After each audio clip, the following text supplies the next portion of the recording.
When I was starting out, I didn't know much. I didn't know what I wanted to do with my life. I didn't know what job I wanted to have. I didn't even know how I was going to pay the bills. But one thing I was sure of was that I was different than my brother and my sister. I had an elder brother and a younger sister, and looking at them, I knew I could never be like them. I knew I could never excel at math and science like my brother did. I knew I could never have the same kind of physical self-discipline that my sister had and used to become a ballet dancer. Instead, I knew that I had different strengths, different talents. And although I was confused about a whole lot of stuff, I was just sure that the world was going to wait for me until one day I would pop out of school and get to make my unique mark on the world. And I bet you feel that way. I mean, think back to when you were in school. You knew that in school there were certain subjects that you were drawn to, certain subjects that just grabbed your attention and wouldn't let it go, certain classes where time whipped by and before you even knew it, the bell had rung, and although you wouldn't have admitted it, you kind of wanted the class to happen all over again. And if you didn't like school, then maybe there were certain situations you were drawn to, or certain people you wanted to be around, or certain times when you just knew you were at your best. And you wouldn't call those strengths, not yet anyway, but even back then you knew you had something. You knew you had something special. And now you're holding out hope that your life, your work, your job is going to give you a chance to show everyone what that special thing is. And I've studied over the years thousands of successful people, and if you look at the world through their eyes, work can be a great place. It can be a place where you have a chance to be challenged in just the way that you like to be challenged. It can be a place where people recognize you for what you do well and then push you to get better at it. It can be a place where you get to make the kind of difference that only you can make. But I've learned something else. I've learned that only 2 out of 10 people actually get a chance to have a life like that. I've learned that only 2 out of 10 people get to play to their strengths at work most of the time. Now, the most successful people do, but only 2 out of 10 people get to experience that success. And the needle isn't moving. I do hundreds of these speeches every year to executives, and I tell them a message. I tell them how to figure out their strengths and put them to work, and they hear it, and they believe it, and they want to do it, but it's almost like they're too far down the road to do anything about it. They've got mortgages to pay, and they've got bills to think about, and they've got a growing family, and they've got a career, and they've got promotions, and it's almost like life has pushed them too far down the road now, and now they don't feel like they can make a choice. Well, you'll find that. You'll find that life gets really heavy really quickly, and the longer you wait, the heavier it gets, and if you're not really careful, you're going to wind up living some second-rate version of somebody else's life. You're going to wind up in a job where you're not engaged. A job where you're just marking time, where you're just putting in the hours until the weekend comes around. A job where you're not engaged and excited, but a job where you're bored, where you're drained, where you're burned out, where you're trapped. And when that happens, you can blame someone else. You can blame your teachers or your parents or your boss or fate. You can blame someone else, but the responsibility doesn't lie there. It lies with you. It lies with what you choose to do. So the question you got to get your head around right now, is how do you avoid that future? How do you avoid becoming one of the 8 out of 10 that don't play to their strengths? How do you get to build the kind of life where you are playing to your strengths in life most of the time? How do you build that life? How do you build that kind of success? What do you need to know? And what do you need to do before it's too late? Well, here are 3 myths that are going to hold you back. Now, other people are going to tell them that they're true, but they're not. You need to expose them from myths. You need to blow them up, figure out what's true, and then stencil it to your forehead, and don't let anyone ever tell you different.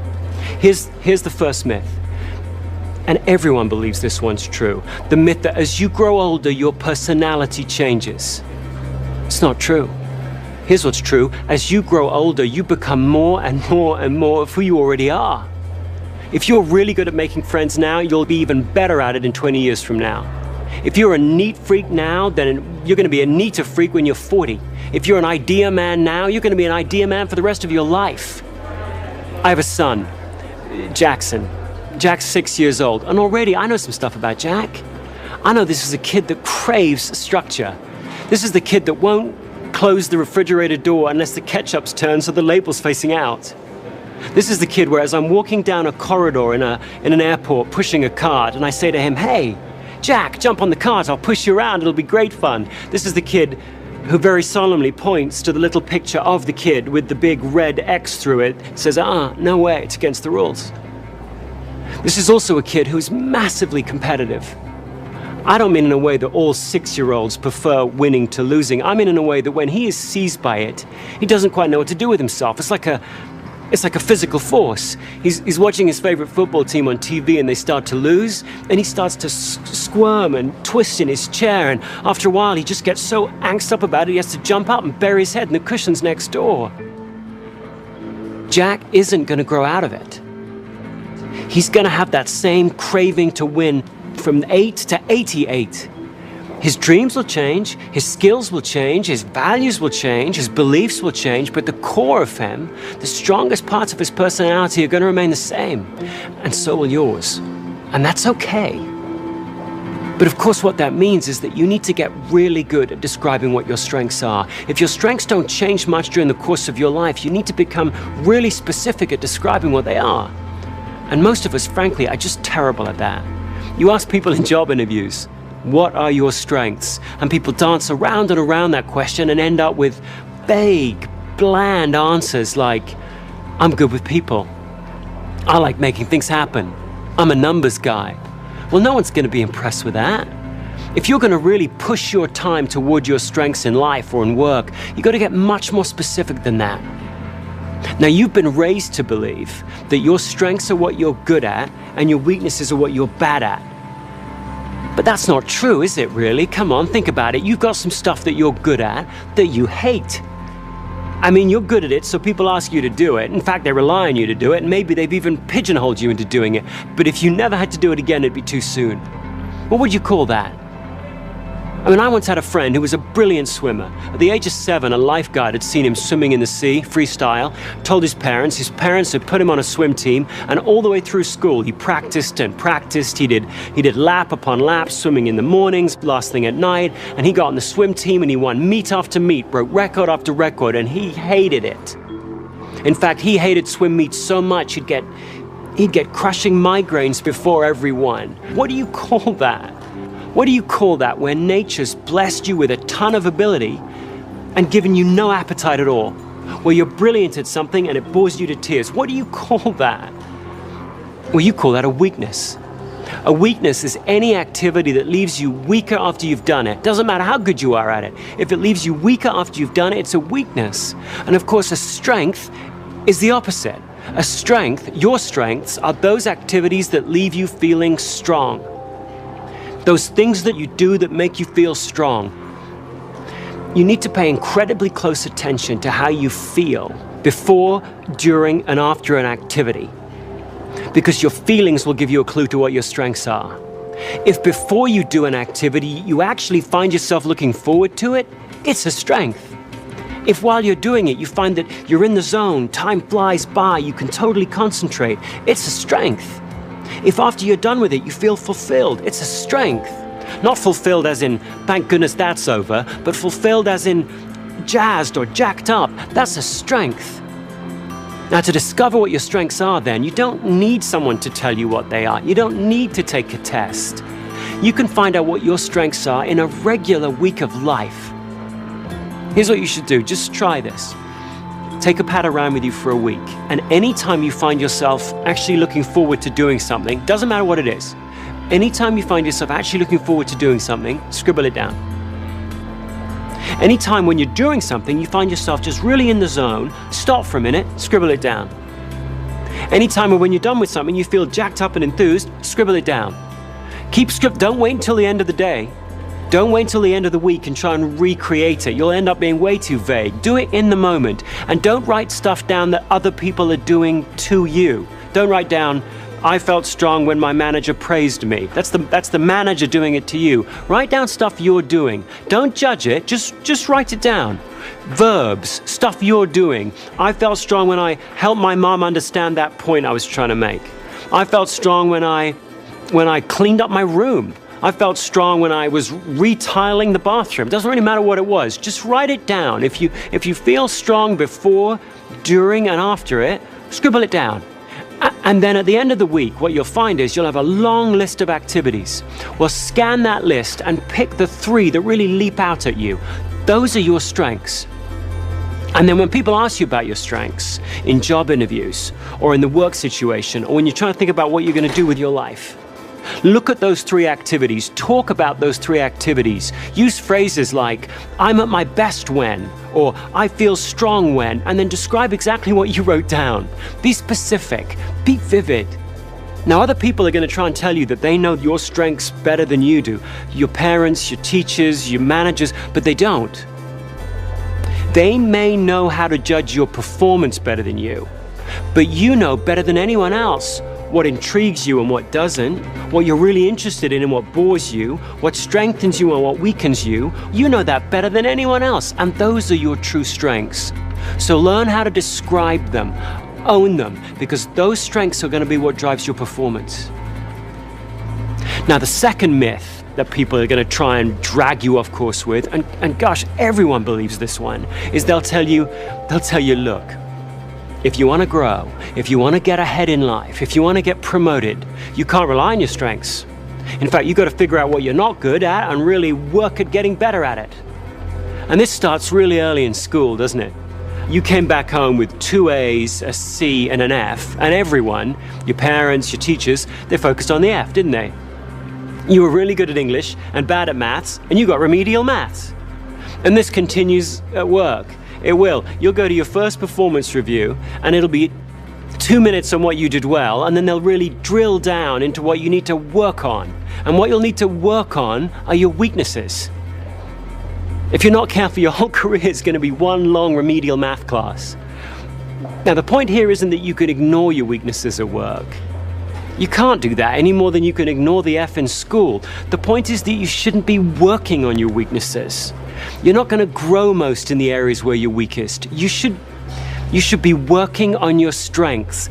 That's one of the truths that's so important for you to remember. You're going to grow most, learn the most, develop the most, be challenged the most, bounce back fastest when you're working on your strengths. If you want to know a truth, know this one. Always be working on your strengths. If you want to succeed in life, you've got to deliberately push your time toward where you have some unfair advantage over everybody else. That means each week, you ought to have a strong, weak plan. Each week, you got to have a strong, weak plan. That's not complicated. That just means that each week you're going to have 2 things, just 2 things you're going to do each week to push your time toward your strengths and away from your weaknesses. Just 2 things you're going to do every week for the rest of your life. Think about the most successful people you know. Just for a minute, just think about the most effective people you know. Just get them in mind. Just visualize them. Don't they seem to spend an awful lot of time doing activities that really jazz them, that energize them? And you look at them and you go, you lucky devil. You lucky devil. How'd you find a job like that? How'd you find a life like that? How'd you find a job that fit you so perfectly? But of course, they didn't find it, did they? They built it.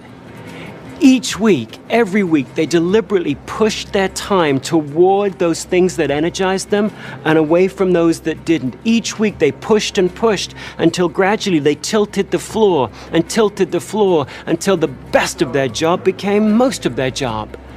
Well, you should do the same.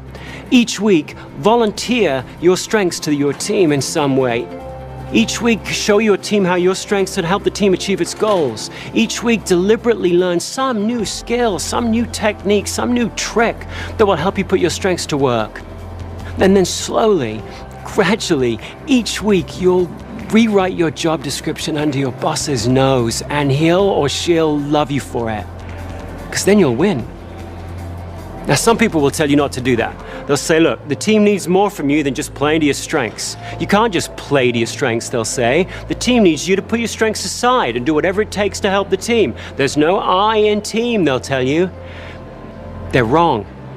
That's actually the last myth that might be holding you back. The myth that the best teams have a bunch of well-rounded people all playing every role equally well. Well, they aren't like that, are they? You look at the best teams. You think about the best teams. They're not made up of a bunch of people all playing every role. They're made up of a bunch of people who have figured out what their strengths are, and then they've surrounded themselves with people who are strong where they're weak. So the team has become well-rounded precisely because each individual in it isn't. Well, if you want to become a great team player, you've got to do the same. You've got to partner with people who are strong where you're weak. The point of being a great team player is not to put up with all the stuff that weakens you. The point of being a great team player is to partner up with people who are different from you. What we, your teammates, what we need from you is we need to know, where are your shoulders broadest? Where can we rely on you the most? When the pressure's really on, where can we count on you the most? When the pressure's really on, what plays can you run? And you need to know the same from us so that we can partner up and get stronger together. Now, to be that kind of team player, the kind of person who knows their strengths, knows their weaknesses, and can stand up for both, that takes a lot of courage. That takes a lot of honesty. Warren Buffett, second richest man in the world, he knows a fair bit about that kind of honesty, that kind of courage. Recently, he did something really strange, didn't he? He gave away $31 billion to the Bill and Melinda Gates Foundation. And he held a press conference to try and explain why he would do such a thing, where somebody said, hey, why'd you give all your money to somebody else's charity? And he gave two answers. One of them predictable, the other one just odd. The predictable one was this. He said, I gave it to the Gates Foundation because they can give it away better than I can. They are better than me, so I'll give it to them. They'll give the money away better than me. Typical, practical, Buffett-like answer. And if he'd have left it at that, we'd have chalked it up to just another example of Warren Buffett being smarter and wiser and humbler than the rest of us. But he didn't leave it at that. He couldn't. In the Buffett equivalent of Jack jumping up from the sofa, he couldn't help himself. He went on and he said, besides, charity's no fun for me. Who says that? I mean, some of us may occasionally think that, but who says charity's no fun for me? Imagine the kind of courage and self-assurance it takes to stand up in front of the world and go, you know what? That's not me. In work, that would be like you saying, you know what? I don't want to be a manager. I don't like being responsible for other people's work. When everyone's telling you that to get ahead, you should want that you should want that job, that you should want to be promoted, it takes a strong person to be able to stand up and go, you know what? That's just not me. Now, when Warren Buffett said that, he wasn't trying to hand off all the rotten jobs off to somebody else. He wasn't saying that charity is stupid work. He wasn't disrespecting the goals of charity. He was saying something much wiser, much smarter, wasn't he? He was saying, look, I so respect the goals of charity, they can't be entrusted to a guy like me. Well, if you're going to be a great team player, you've got to have that kind of courage. You've got to have that kind of honesty. You've got to be able to take a stand for your strengths and then fess up to your weaknesses. And then surround yourself with people who are strengthened by the very things that weaken you. Then, and only then, are you going to achieve the kind of success that you always knew you could achieve. Now, I'm not saying this is going to be easy. It's not going to be easy to stay on your strengths path. Not least because other people, well-meaning people like your manager or your parents or whoever, are going to try and drag you off it. You'll go back, you'll use your strengths, you'll be successful, and then people will offer you a bigger job, a better job, with more money, a nicer desk, a better view. And some of those jobs you should take, but some of them you shouldn't, because they don't allow you to play to your strengths. And if you're not really careful, you're going to wind up over-promoted in a job that you shouldn't have. Well, the only person who has to stay clear-headed enough to figure out which doors to march through and which doors to slam shut is you. And I'm not saying this journey is without risk either. The whole strengths journey that you should be on for your life, there's risk to that. There's risk that one day you're going to go back and go all out with all of your strengths and not win. Like my son Jack will take all of his competitiveness, just really go all out with it and not outperform a competitor. That's a bitter pill to swallow, that is. Or maybe there's a risk that you'll go back and you'll say to your manager, I'm weakened by confrontation. And she'll go, like I care? You're trying to just hand off all the rotten stuff off to some other person. So yeah, there's risk that you'll be misunderstood. But a writer, Anais Nin, had a great line on risk. She said this, she said, and the day came when the risk it took to remain all tight in the bud became greater than the risk it took to blossom. There's risks to blossoming. There's risks to betting your life, your career, your success, your satisfaction on your strengths. But you know that from this day forward, the risks of not doing so are far greater. Because here's what I know. One, I know you have strengths. Whatever you think about in terms of your strengths and weaknesses, there are certain activities that make you feel strong. You have strengths. Two, I know that no one's got quite the same configuration, quite the same pattern of strengths and weaknesses as you do. The least interesting thing about you is your race, your sex, your age, your nationality. All the really interesting, unique things about you are beneath the surface, and no one's got quite the same strengths and weaknesses as you. Third, I believe that you'll be your most creative, most effective, most productive, most resilient when you figure out how to play to your strengths most of the time. And last, I believe that everyone will win when you do. You'll win, your company will win, your friends will win, your family will win, the world will win, everyone will win when you do. That's what I believe. But it doesn't matter what I believe. In the end, it matters only what you believe. So let tomorrow be a different day than today was. Let tomorrow be a stronger day than today was. By which I simply mean let tomorrow begin with you looking in the mirror and saying to yourself, what are my strengths and how can I contribute them today? And then let every day after that start the same way. Because you've always known what your strengths are. You've always known what was inside of you. So trust them, be proud of them, and go out and make your mark.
And how do you talk to your manager about your weaknesses?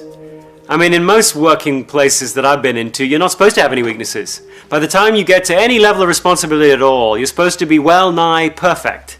I mean, imagine walking into your manager's office and going, I don't have a strategic bone in my body. No, just strategy, surgically removed at birth for me. I can ask lots of what-if questions, I just don't have any answers. Or how about walking in and going, no, I'm just not a visionary. Can't see anything beyond around what's the next corner. Sorry, functionally blind beyond that area. I mean, who says that? Who says that? It sounds like you're like a First World War soldier going up to your captain and saying, I'm not really a go up over the trench kind of a soldier. I'm more of a stay at home, clean up the trench. You guys go up over the trench, I'll come back, it'll be spotless. I mean, come on. Who says that these days? And yet you've got to have the conversations. You've got to be able to talk to your manager about what weakens you. If for no other reason, then he or she's got to figure out how to cast you in the right roles. If you're going to manage around your weaknesses, you've got to talk to someone about it. You've got to talk to your manager about it. How do you do that? Well, here are two suggestions. First, don't say, this is a weakness of mine. Say, this is where my productivity is going to be lowest. In this area here, with this activity here, you're going to see less persistence from me, less creativity from me, less resilience from me.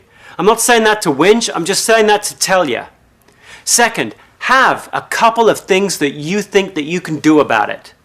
If you're weakened by long meetings, say, and I figured out, here's a really nifty way to shorten this meeting up, what do you think?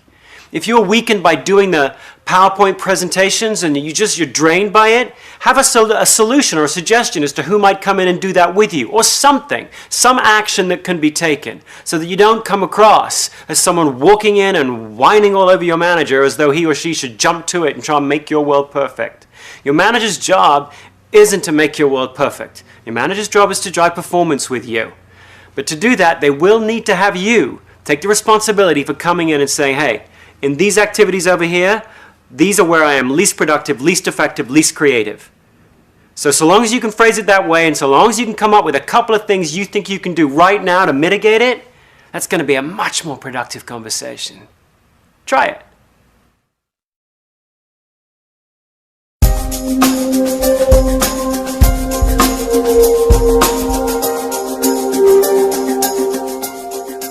There was a great Broadway musical a couple of years ago called I Love You, You're Perfect, Now Change, which is pretty funny on the Broadway stage, but it's often something that we feel about our colleagues or our employees or our spouse or our family members for that matter. I love you, you're perfect, now change. And it raises the question, how much of a person can you change after you've hired them? How much of a person can you change when you're working with them? Which parts of you are changeable over the course of your life and which parts aren't? That's knowable. There's an answer to that question. The answer is that we can change your skills and your knowledge, but we can't change your talents. We can't change your enduring patterns of thought, feeling, or behavior. As an example, I can teach you the skill. A skill is a how-to. I can teach you the skill of how to present your product to a potential customer. Let's say you're a salesperson. I can teach you how to do that.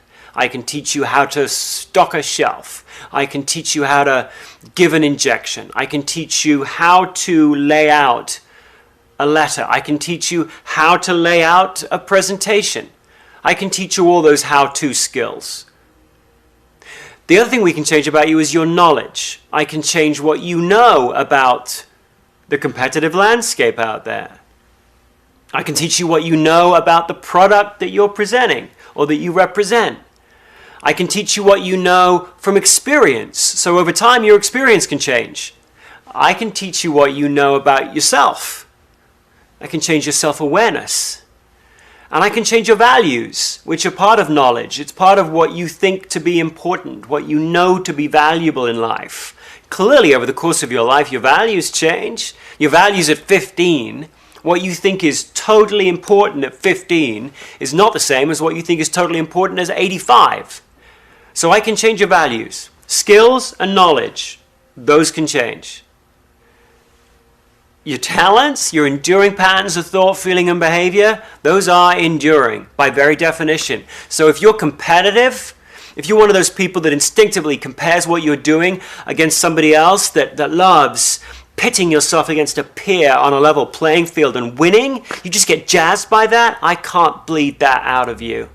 I can't berate that out of you. I can't make you ever believe that losing means nothing. I can't make you ever believe that it's not whether you win or lose, it's how you play the game. You'll never believe that if you're a competitor. If you're empathetic, if you're deeply empathetic and you feel the emotions of those around you, I can't change that in you. Flip that around. If you're not very empathetic at all, if you're one of those people who could be someone's best friend and never know it, then I can help you get a little better. I can teach you that empathy exists. I can teach you that other people have emotions that aren't yours. And I can teach you 2 or 3 skills that you might need to learn to be a better listener. I can teach you all that. But the only thing I'm going to do there is help you go from having no empathy to having some sort of karaoke version of empathy. I can help you get a little better.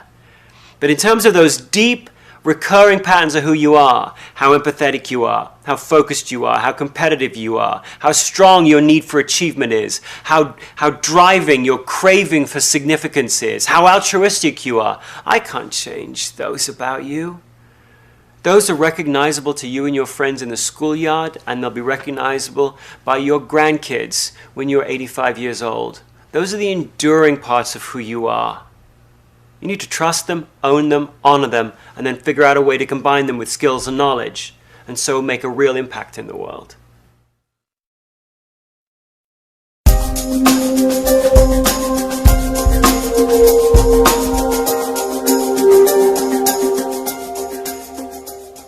People often ask, where do passions fit into strengths? How does passion fit into focusing on your strengths in life?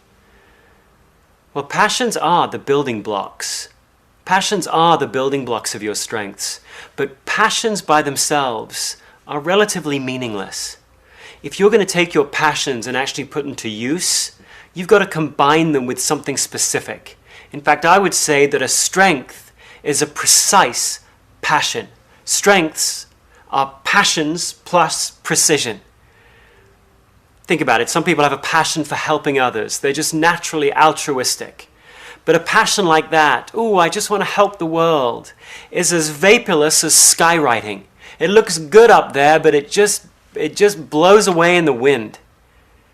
If you're going to take your passion for helping people and actually put it to work, there's got to be some specificity that you bring to the table. You could take your passion for helping others and turn it into the discipline and the specific activities of being an ER nurse and working in the frenzied triage environment of a trauma unit. Or you could take your passion for helping others and turn it into the much different set of activities involved in being a grief counselor in a hospice. The activities that fill a week of a grief counselor in a hospice couldn't be any more different than the activities that fill the week of a trauma nurse. And yet both of them are under the passion of helping others. So if you really want to take responsibility for your passions, yeah, listen to them. Yeah, write them up in the sky there. But then over the course of your life, it's your responsibility to bring them down to earth and put some specificity, some specific actions, some specific activities to those passions of yours. Early on in life, I discovered that I had a passion for asking questions. I had a passion even for interviewing. I mean, I took it from asking questions to, I have a passion from interviewing. I took it from 30,000 feet to 5,000 feet. But actually, even that wasn't specific enough, because I realized I didn't actually love interviewing. I loved interviewing people that are good at their job about why they're good. I love anybody who's great at their job, whether it's, whether it's a housekeeper or the president or the chief of staff of the army or a sergeant, doesn't really matter. So long as they're brilliant at their job, I love asking them why they're so good at what they do. I'm invigorated by that, passionate about that. But I'm not passionate about interviewing somebody who's good at their job about their political beliefs. I'm not passionate about interviewing someone who's bad at their job to help them get better. Sometimes I wish I was. Sometimes I wish I was passionate about helping someone who was struggling at their job to improve. But for no good reason that I can see, I'm not really. I'm only really passionate and invigorated by talking to people that excel, to explore why they excel. I've taken that 10,000-foot skywriting of asking questions and having a passion for that, and I've turned it into a specific set of activities that I can build my life around. If you want to live a strengths-based life, you've got to do the same with your passions. Take them out of the sky and bring them down to earth.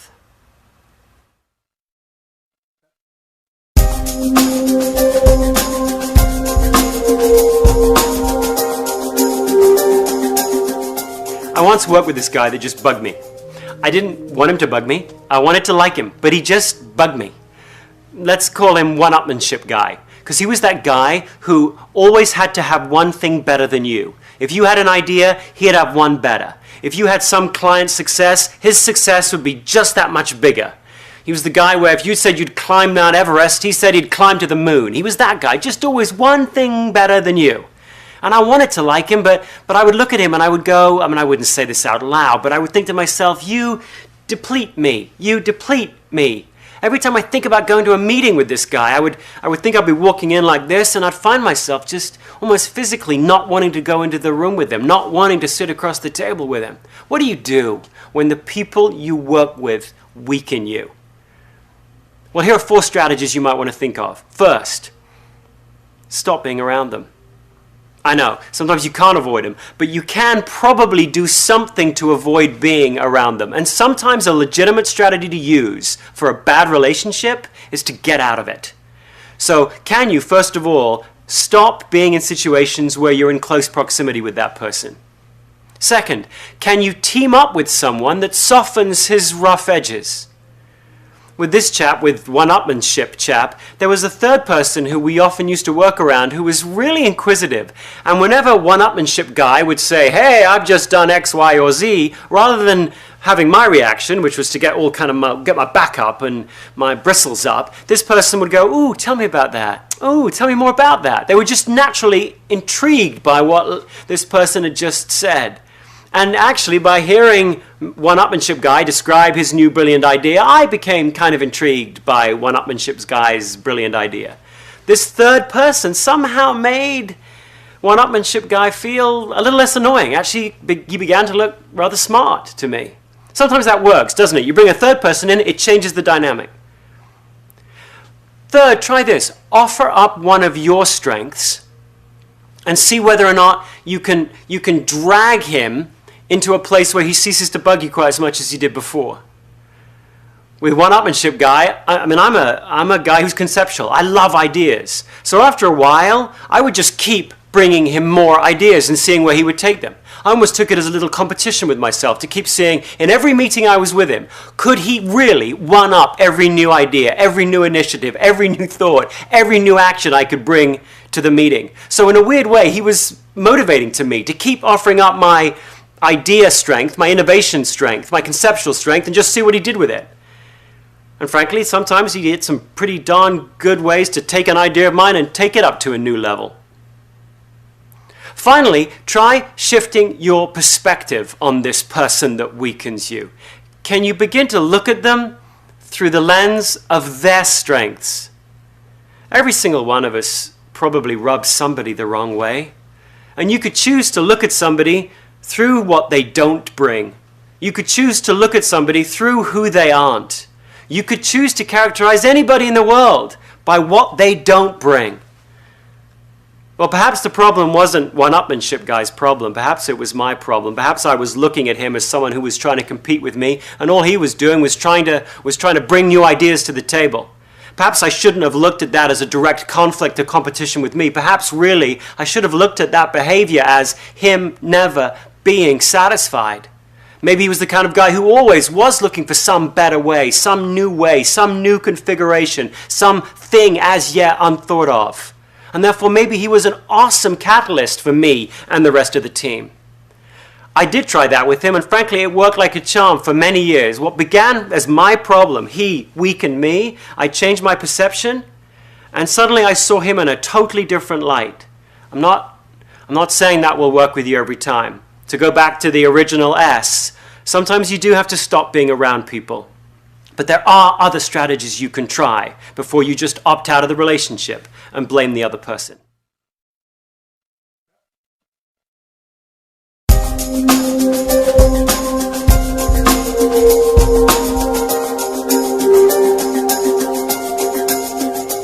It's hard to talk about your strengths with your manager, isn't it? Because half the time it sounds like you're boasting. It sounds like you're walking in and bragging that, hey, I'm good at activating projects with clients, or hey, I'm good at analyzing data.